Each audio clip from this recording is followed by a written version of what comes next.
Halo, shalom kasih Tuhan. Berjumpa lagi dalam pembacaan Renungan Alkitab Harian Gereja GKRI Worshipers Warriors Kendari. Nah, Bapak Ibu kasih Tuhan, kadang-kadang seorang pemimpin memiliki seorang juru bicara. Presiden memiliki juru bicara, kemudian seperti hari-hari ini adanya virus corona, ada juga satgas dan ada juga juru bicara. Begitu juga dalam pelayanan kekasih Tuhan, dalam kerajaan Allah ada juru bicara yang Allah sudah tetapkan dalam hidup ini. Nah, untuk itu mari kita lihat dalam Keluaran pasalnya yang keempat, ayatnya yang ke-10 sampai ayatnya yang ke-17. Lalu kata Musa kepada Tuhan, Tuhan, aku ini tidak pandai bicara, dahulu pun tidak, dan sejak engkau berfirman kepada hambamu pun tidak. Sebab aku berat mulut dan berat lidah. Tapi Tuhan berfirman kepadanya, siapakah yang membuat lidah manusia? Siapakah yang membuat orang bisu atau orang tuli? Membuat orang melihat atau buta? Bukankah aku, yakni Tuhan? Oleh sebab itu, pergilah, aku akan menyertai lidahmu dan mengajar engkau apa yang harus engkau katakan.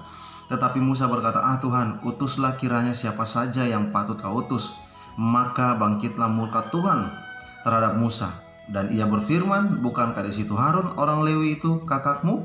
Aku tahu bahwa ia pandai bicara. Lagi pula ia telah berangkat menjumpai engkau, dan apabila ia melihat engkau, ia akan bersuka cita dalam hatinya. Maka engkau harus berbicara kepadanya dan menaruh perkataan ini ke dalam mulutnya. Aku akan menyertai lidahmu dan lidahnya dan mengajarkan kepadamu apa yang harus kamu lakukan. Lalu 16, ia harus berbicara bagimu kepada bangsa itu.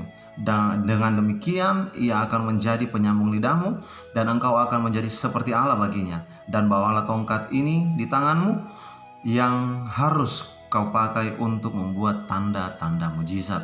Sama seperti dalam pelayanan Musa, ada Harun yang menjadi juru bicara Allah kepada umat Israel.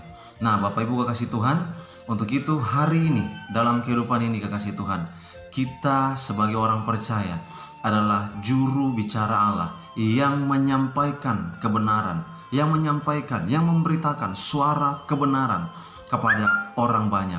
Untuk itu Bapak Ibu kekasih Tuhan, mari kita belajar untuk dipakai oleh Tuhan menjadi juru bicara Allah untuk menyampaikan kebenaran kepada semua orang, sehingga kerajaan Allah semakin diperluas, banyak jiwa yang dibawa kepada Kristus. Tuhan Yesus memberkati kita semua. Salam berkat kekasih Tuhan.